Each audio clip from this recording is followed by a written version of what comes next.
house that came with an existing tenant. Things were fine for a few months, but then she started paying her rent a little late.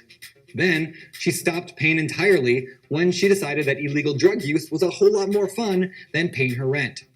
Soon after, she was evicted, and she left thousands of little cockroaches, a death threat note, and the worst smell you can possibly imagine. Sometimes being a landlord is so much joy.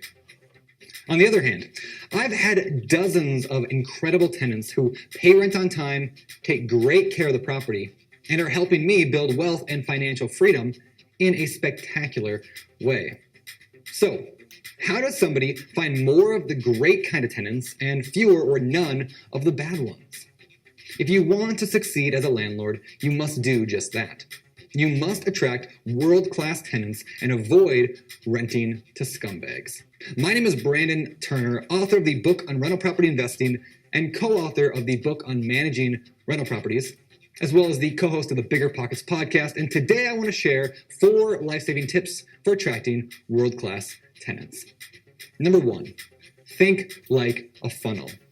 In business, a sales funnel is the idea that you want to get a lot of leads coming in, knowing that only a few will ever buy from you. For example, 1,000 people might see an ad for a pair of socks in the newspaper, but only a few dozen might actually walk into the store, and out of them, maybe just a few, 3 or 4, might buy a pair of socks.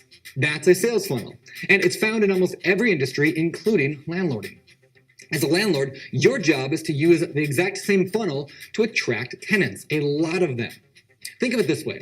If you get just one person to call about your vacant property, what are the chances that they're going to be a great tenant? It's kind of a gamble, right?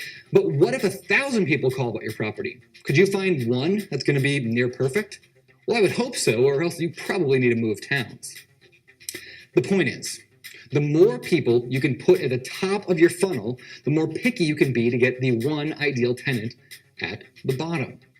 So, how do you do this? Well, you need to have an advertising system that's going to bring you qualified leads. This could be Craigslist, Zillow, Postlets, the newspaper, a sign in the yard, a post on Facebook. Or if you're like us, you could do all of these. The more marketing that we do for tenants, the greater chance that we have of finding that needle in a haystack.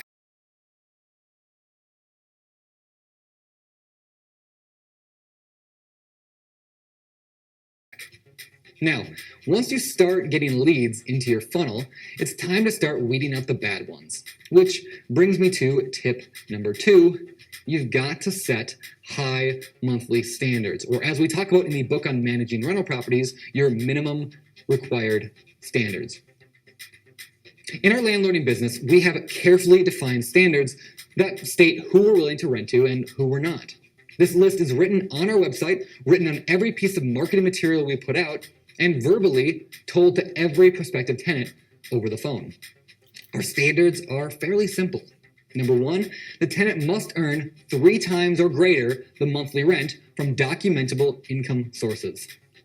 Number 2, the tenant may not have prior evictions. Number 3, the tenant may not have felonies. And number 4, the tenant must have a credit score of 600 or higher. And lastly, the tenant must have excellent references from past landlords. If a tenant doesn't meet these requirements, it's unlikely we'll ever rent to them.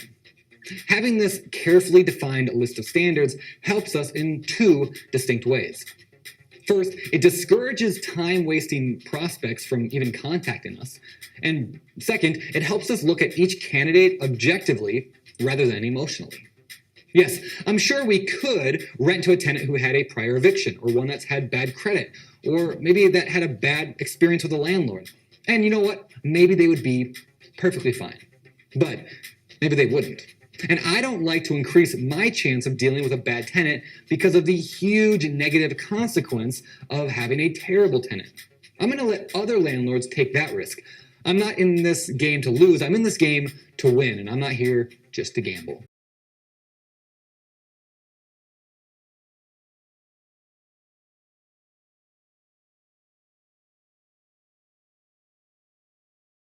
All right, on to number 3. Screen like your future depends on it. Because honestly, it does.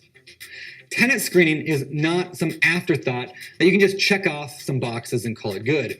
It is perhaps the most important step in the entire process, so give it the attention that it deserves. Screening is the process of verifying that the tenant meets all of your minimum standards that we discussed earlier in step 2. Because, let's be honest, people are not always truthful. It's your job as a landlord to verify everything.